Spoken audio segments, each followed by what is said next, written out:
โอเคไม่ใช่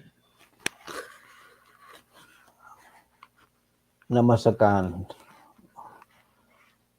on the Pathamachuta on the monks who living in every corner of the world on the teacher and good morning everyone in Seattle area in Vancouver and also in Victoria BC Canada I had a chance to visit someone who in Victoria BC and just got back late night so and today we will continue our Dhamma topic it's called emancipation from the world and to be free emancipation means to be free from the world the world is the suffering is the world so today we're going to have kind of knowledge about the world which is called Lokuttara-bhumi in Pali go Lokuttara-bhumi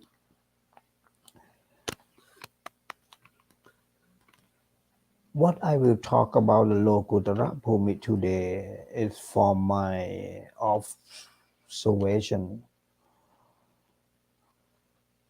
during the practicing the meditation, the Vipassana meditation. Vipassana meditation is a mental training that aiming at the rising the mind to such a level that it is no longer subject to suffering. The mind that breaks free from the suffering by virtue of a clear knowledge that nothing is worth to attach, to cling. Nothing is worth grasping or clinging to. This knowledge deprives worldly things of their ability to lead the mind into the further thoughtless. I underline thoughtless, liking or disliking. That is thoughtless feeling of the one who not regularly practice the meditation. Having such a knowledge, the mind transcends the worldly condition and attain the level known as supramundane plane, or we call in Pali Lokuttara-bhumi. That is the topic of today. So what I talk today is from my own experience that what I experienced about the Lokuttara-bhumi during my meditation. It may not appear in a scripture or even in any book, sort of a Dhamma book. Solely my own experience in practicing the meditations, Vipassana meditation or insight meditation regularly. However, in order to comprehend clearly the supramundane plane, we have to first know about the opposite, the mundane plane, or we call it Lokiya-bhumi in Pali. The mundane plane comprise those levels as which the things of the world have control over the mind. or in bliss, the three levels are recognized in the mundane plane, namely essential level. In Pali, we call it Vachara-bhumi. Vachara means going, returning, spinning around, cycling in the world of samsara. So this is the first level, it's essential level, or the level of the mind that still contend with the pressure of every kind. The level of forms, the Rupa Vachara Bhumi, the condition of the mind uninterested in essential object, but finding the satisfaction in the various stages of the concentration on a forms as an object. That is called a Rupa Vachara Bhumi.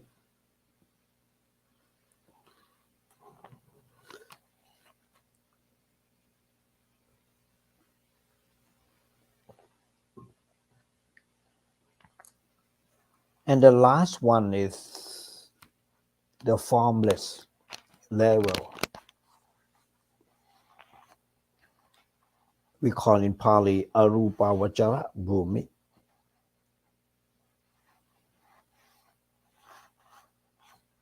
The higher level of the mind finding satisfaction in the bliss and peace of the concentration on the object other than the forms.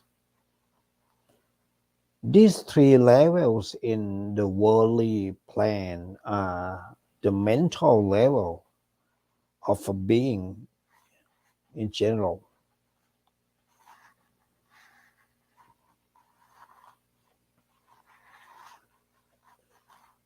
Regardless of whether we presume to call them human being, celestial being, God, boast, or a denizen of a hell, they are all included within three levels, included within these three worldly levels. The mind of the worldling can, can be at any particular times exist in any one of these three. It is not impossible. It is quite normal actually as a rule. It will tend to fall back naturally to the unconcentrated sensual level. The human mind normally falls under the influence of the delightful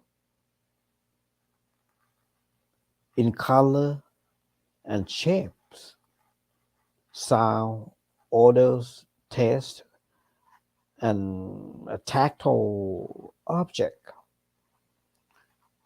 Only on a certain occasion is it able to escape from the influence of these seductive things and able to experience the tranquility, that bliss, which come from the practicing concentration meditation on the forms or other object. It is all depend on the concentration actually. Many times a person mind may be located in any of these levels of the concentration. When I was in India at the time of practicing the meditation, My master told me that during the time of the Buddha, is it has been a fairly common, because the people who had gone in search of the tranquility and bliss associated with the various level of concentration were to be found living in the forests all over the country. But at the present time, such people are few.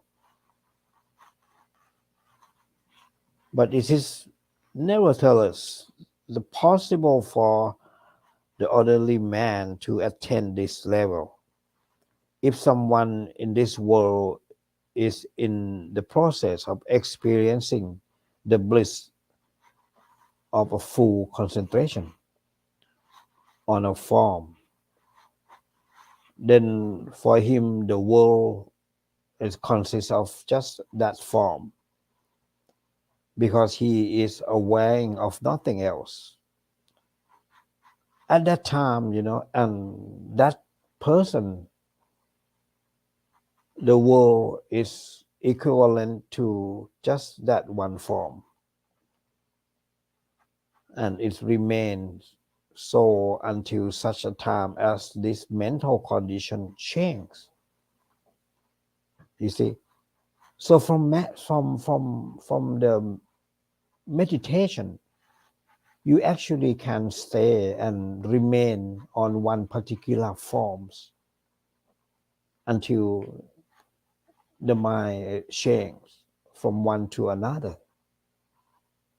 Even though a person dwelling in any of these three levels may have gained such a bliss and calm tranquility that he has come to resemble a rock, a lump of the earth, or a log of the wood, grasping and clinging to selfhood are still present.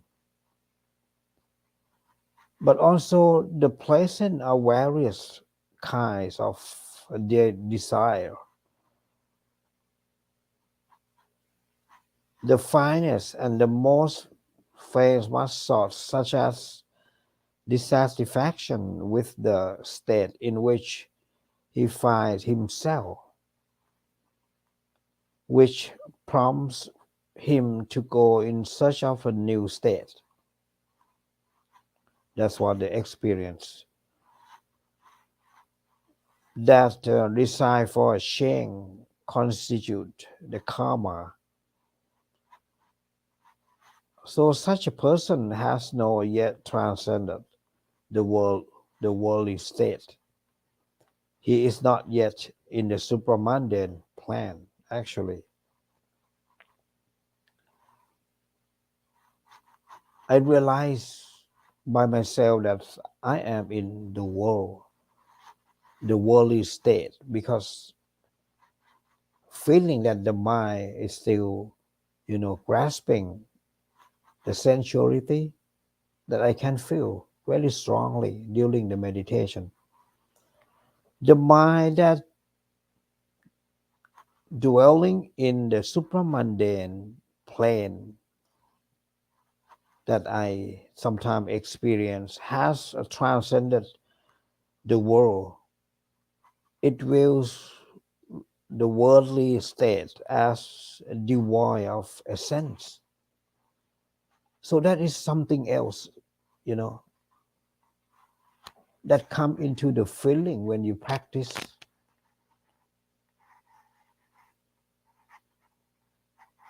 It views the worldly state of devoid really, it was really clear, empty.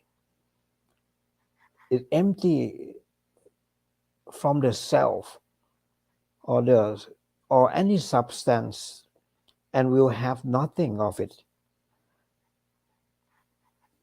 Dweller like I am in such a moment is in the supramundane plane, can be further classified into grades. There are 4 levels of the path. and fruit, namely the level of the stream enterer, Sotapanna, the once returner, the Sakidakami, the never returner or non-returner Anagami, and completely perfected individual of the Arahanta. This can be experienced when you do Vipassana meditation. The condition of these four kinds of noble individuals, or in India we call it Arya, it's a supramundane condition. It's not about a person, it's not about a personality, but purely the conditions, the phenomena of the mental, of the mind. So from that meditation practice, I experienced the meaning of the supramundane. That is a moment of the mind beyond the world, or above the world. And it may be referred to the mind that has not the body. The body can be anywhere at all, as long as living in condition, which is very sufficient. The supramundane simply explain the mind that dwelling above the world. As for the neither world, such as the hell, the purgatory, or the place of the any place of the suffering, a torment and bondage. These are out of question for the Arya Pukkalana.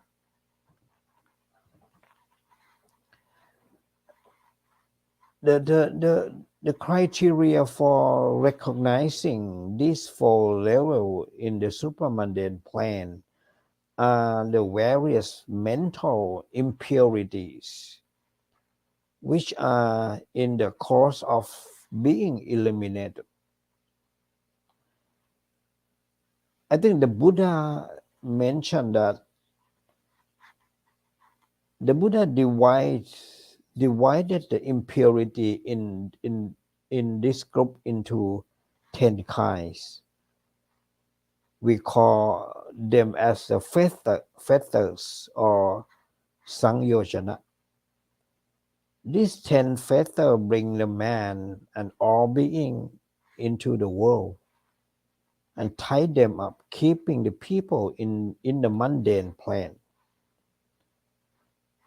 If a person starts to cut through this fetter and break loose, this might gradually and progressively become free from the worldly condition. And when they manage to cut through them completely, his mind become completely free, transcends the world for the good, and come to dwell permanently in the supramundane plane.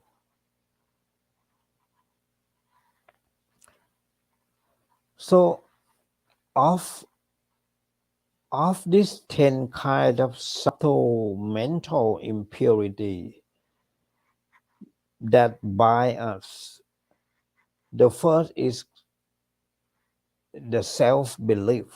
We call it Sakkaya Titti. The view that the body and mind is myself. It is a really serious misunderstanding or misconception that based on clinging to the idea I am. because the average person is not aware of the true nature of the body and the mind. So unthinkingly regards these two as self.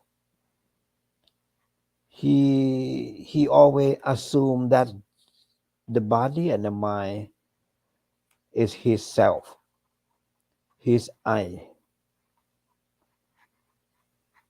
This instinctive idea that there is an I and a mind is so firmly ingrained, that normally nobody ever doubts their existence.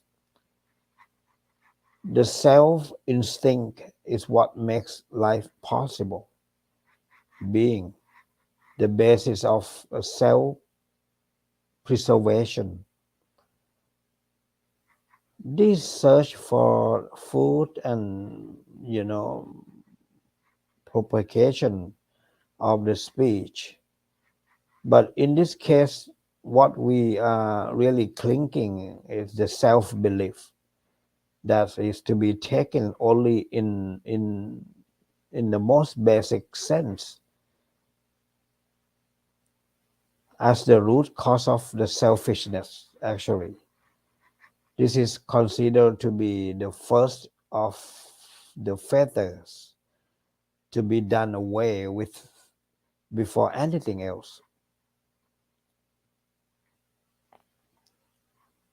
The second fetter is the doubt. We call it vichikiccha. It's the cause of wavering and uncertainty. The most importantly, it is a doubt concerning the practice leading to the liberation from the suffering. The doubt due to the insufficient or inadequate knowledge. The doubt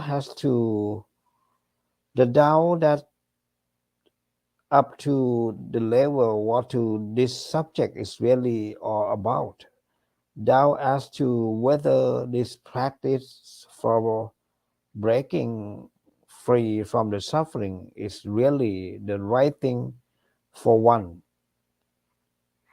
Whether one is really capable of carrying it through, whether it is really better than other things. These are all the questions coming to the mind during the meditation, and that make a doubt bigger and bigger. Whether the Buddha really did attain the enlightenment, such a question is always come into the mind of the beginner of the meditation. Whether he really achieved the liberation from suffering, whether the Buddha teaching and practical methodology based on his teaching really do lead to the liberation from the suffering. Whether is it really possible for the bhikkhu even in the Sangha to attain the liberation from suffering. This kind of doubt is in the mind of the meditation beginners. But once you sit down and practice, these all questions that I mentioned earlier are fading away amazingly because of the meditation, because of the practice. It's clear the doubt of remove the doubt from the meditation, from the practice.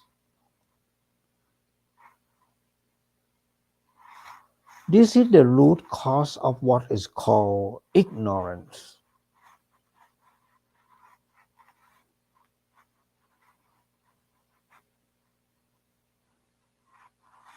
The Buddha once compared as a fish that has always lived in the water. When it was told about the life on the dry land, would be sure to believe none of it. or at the most only that of it. We immerse as we are in the sensuality are really so habituated to the sensuality as it is a fish to the water. So that when someone speak of transcending sensuality, transcending the world, we cannot understand. He may not understand. Like a fish, never know, never have any sort of knowledge of a dry land. And that is which we can understand to some extent. We are, hesitant about. It is natural for us to think on this lower level, to think on the high level, produce a new picture. The conflict between the high level thinking and the low level thinking is what constitute wavering in the samsara. That's what I mean. Spinning. If the mental energy is insufficient, the low level thinking will triumph.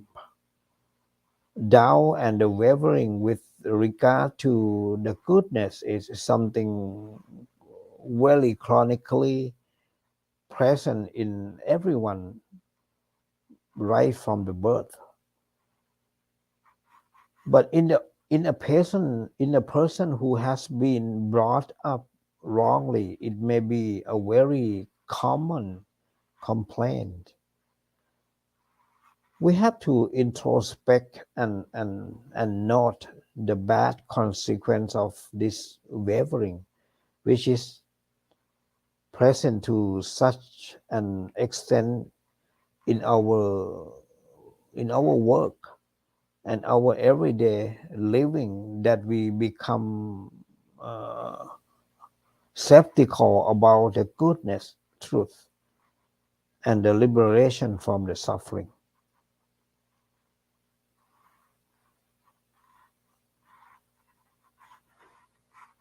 The third factor is superstition. Superstition in this sense, in this area of the Buddhism is called Silabbata Pramas. Silabbata Pramas is kind of attachment to the rule and the ritual based on misunderstanding of the real purpose. Essentially, it is a misguided attachment to certain things that one does. Usually it has to do with the doctrines and the ceremonies.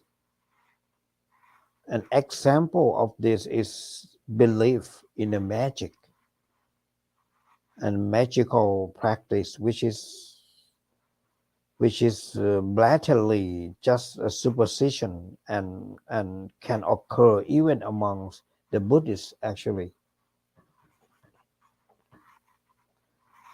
Practice based on the belief that it will produce the magical abilities, the psychic powers, and protective forces is found on a false hopes and it's really irrational. Another example is the undertaking of the moral precept, the 5 precepts, or the virtuous conduct. The real purpose of this is to eliminate the mental defilement. But if we believe that it will give rise to the miraculous power which is then to be able to use to eradicate the defilements, we are in fact grasping and clinging, and so defeating our original purpose. The practice is quite correct in itself, but if we misunderstand and cling to it irrationally, regarding it as something magical or sacred, then it's become a pure superstition.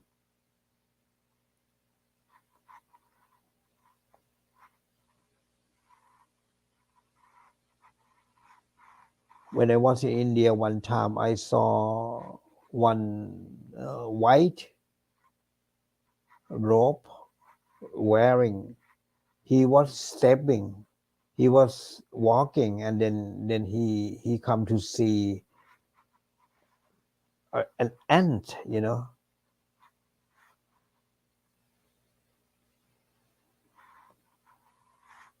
and then he step, he walked over it. In the following moment, there was an ant that crawling on the ground on the pace that he walked. But the second ant, it was not seen by him, so he stepped over it. And then someone saw that he's stepping over that second ant, told him he was very, very sad, that he was trying very hard, and then he succeeded for the first ant, but he could not do the same thing for the second ant. He was very sad. He sat down and crying. That is the Silapata Pramana. He was so attached, so cling to the rule and ritual. And that kind of attachment is pulling him back from the destination. So, such a belief is really contaminated. Otherwise, the virtual conduct will be pure. The objective of the Buddhist discipline is the elimination of our clutter defilement of the body and the speech as a foundation of the progressive development of the concentration and insight. The objective is not rebirth in the heaven. To have such a false motive is to soil and contaminate one's own moral with the grasping and clinging, with the false idea. The charity or the adherence to the moral precept or the meditation practice, if carried out with the mistaken idea of their true objective, inevitably would stray from the Buddhist path, So do understand that even the Buddhist practice associated with the misunderstanding because craving has come in and taking over, blinking the expectation of the mystical power become a really superstition instead. This apply to even the very small and the trivial things that most of us like to indulge in such as the ritual chanting, merit making and the like, the ceremony of placing rice and tray of the sweet before the Buddha image. That is one kind of Silaphata Prama. If performed in the belief that is an offering to the Buddha spirit, and that he will able to take of it, it is 100% certain produce effect precisely the opposite of what the devotee is hoping for the goodness. Behavior that defeats its all true purpose is generally quite common to the Buddhist circle, It is very foolish and for me I found it's very irrational for the practice. Originally worldwide and attractive, becoming contaminated with the stability and the ignorance of the people who performing them. This is what it means by superstition. As we can see, the defilement has its origin in delusion and misunderstanding. So most the people have own ingrown belief, in the mystical power as a result of having been misinformed, and that can lead astray by others. So we need not to go into any one of these details, but though it may be rather disturbing everyone, that ought to be some critical self-examination along this line. So when these first three defilements, namely self-belief, doubt, and superstition,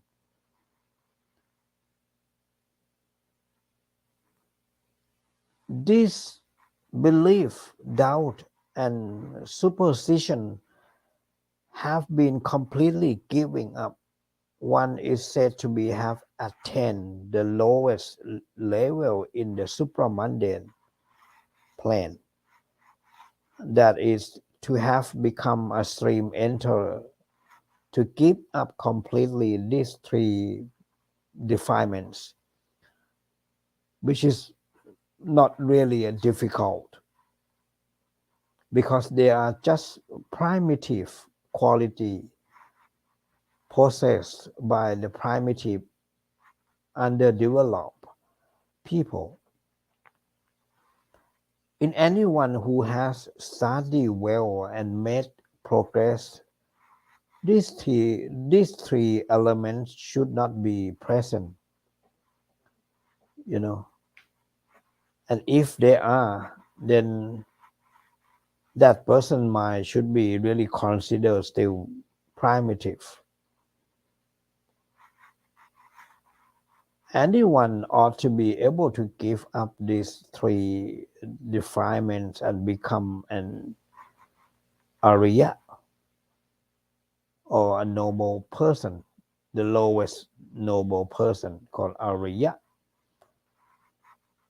If he cannot, he is still a foolish and deluded person, to use the best from them,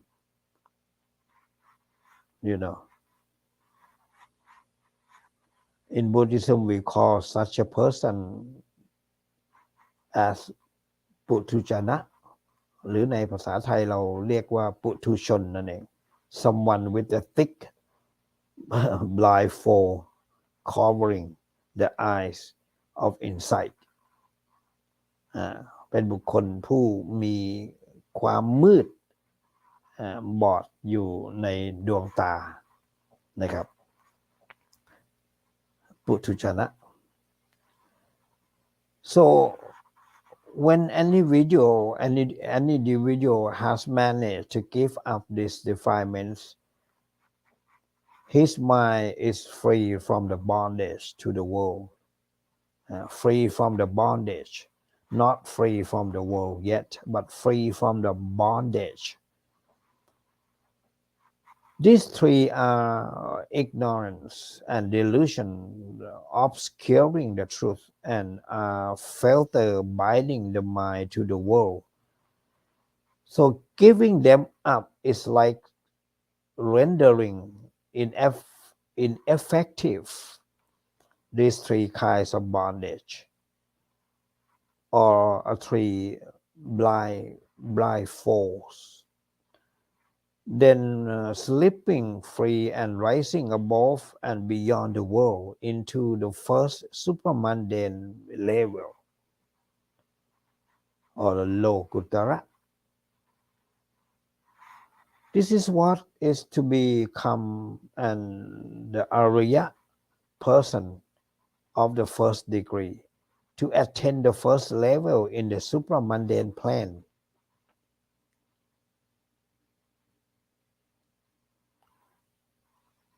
Such an individual is called a stream enterer, one who has attained for the first time the stream that flow on to the nirvana. In other words, an individual at this stage is certain to attain the nirvana at some time in the future. What he has attained is only the stream of the nirvana, not yet in the nirvana, but in the stream of the nirvana, when he can eliminate the first three sangyojana, the self-idea, the doubt, and the silapata prama, or the attachment to the rule, right, and ritual. You know what? Actually, these three sangyojana is about clear the cloud from the mind.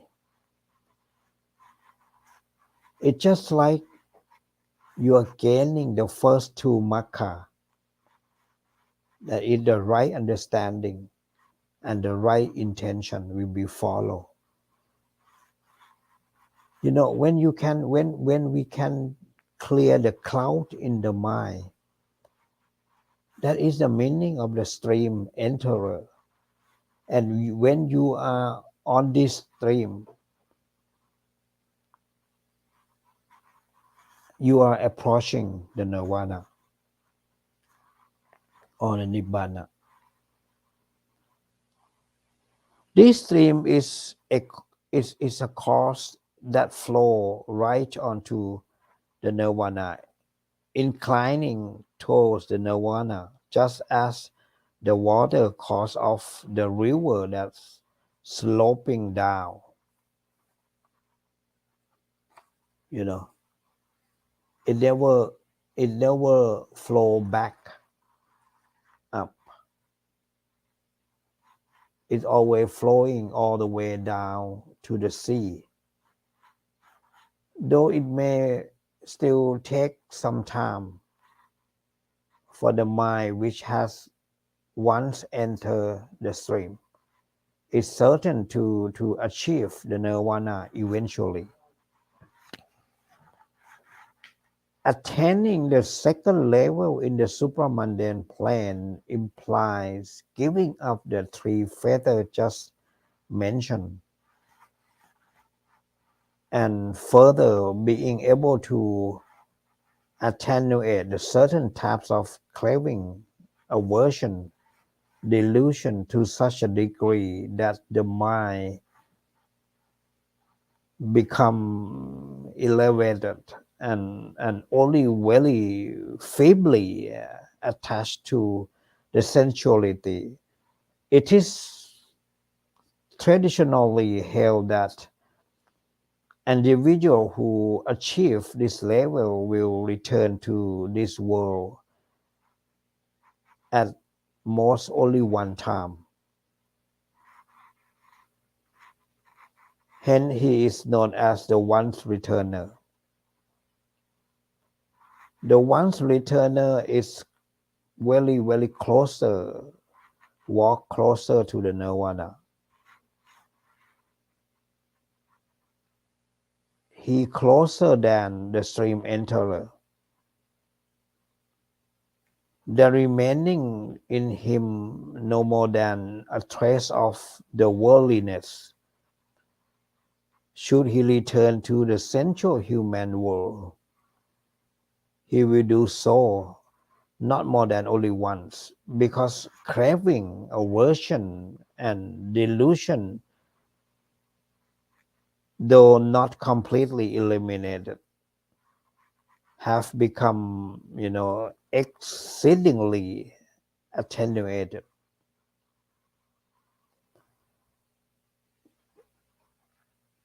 The third stage is that of never returner. We call it anakami. This grade of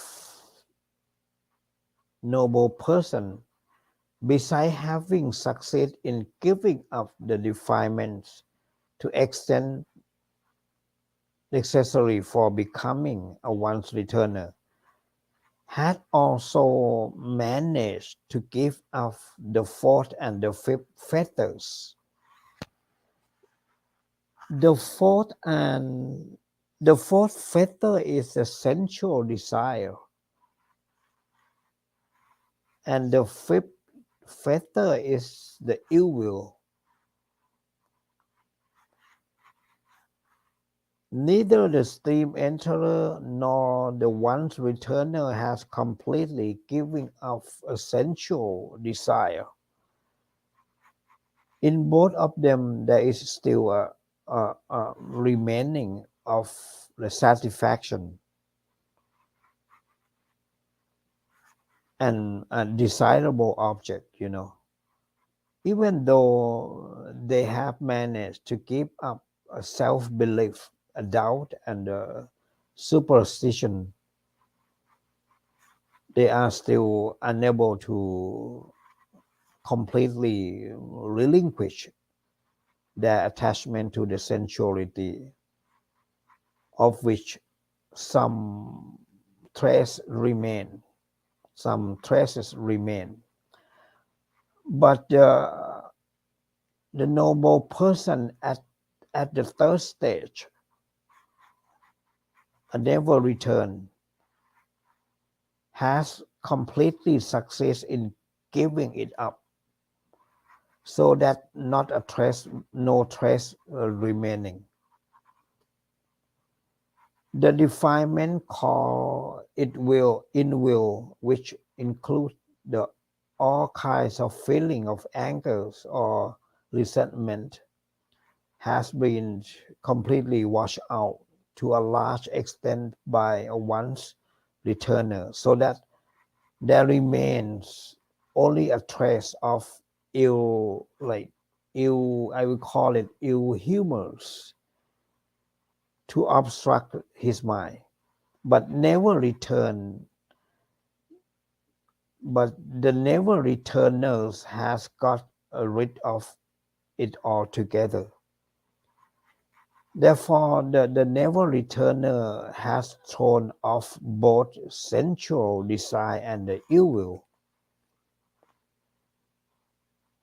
I hope you all understand what I try to talk about the non-returner or the never returner. The qualities of the mind are completely, washed out. The dirt is completely washed out for the sensuality or for the world. So this sensual desire or attachment and the satisfaction is the sensuality was explained adequately in the section on the sensual attachment.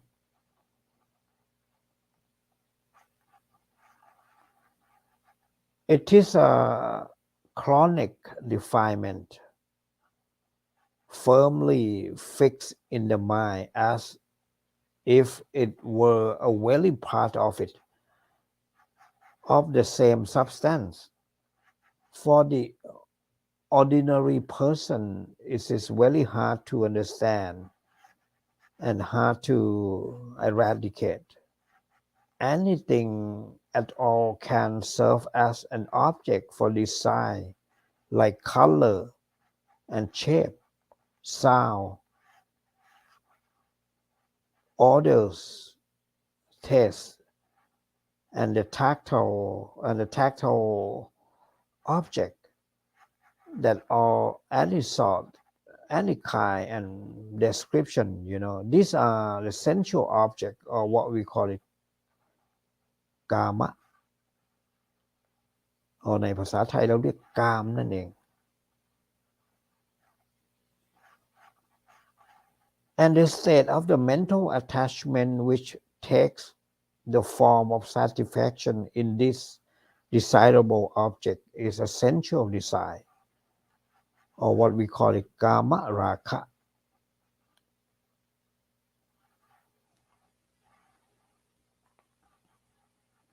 So what we call ill will is the reaction of the mind that feel dissatisfaction. If there is the satisfaction, there is a sensual desire. If dissatisfaction, the ill will appear. Most people minds are subject to these two states. There may arise ill will towards even inanimate object, and what is more, one can even be dissatisfied with the thing one has produced oneself, the thing that arise in anybody minds, and he always attached to it. Where there is action, hatred, and anger towards an object, the evil has become too fierce. But the noble person at the stage below the non-returner has given it up to a degree appropriate to his station. The ill will that remain for the third grade of the noble person to relinquish is just a mental reaction only. It's so subtle, very subtle, that possibly no outward evidence of it appear. It is an inner perturbation not revealed by any facial expression. The present inwardly as the dissatisfaction, as irritation or annoyance at some person or thing that does not conform to expectation. Imagine a person completely devoid of every form of ill will. Consider what a very exceptional individual, right? He would be really worthy of respect,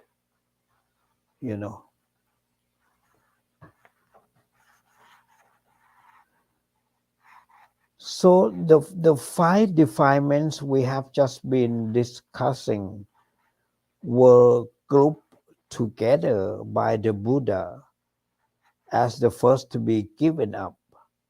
The self-belief, the doubt, the superstition, sensual desire, and ill will have all been given up by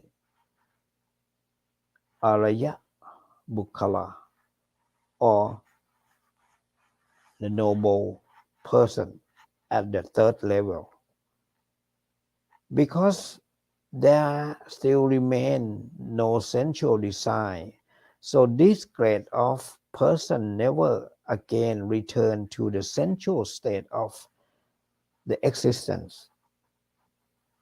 This is why we get the name never return, one who will never come back.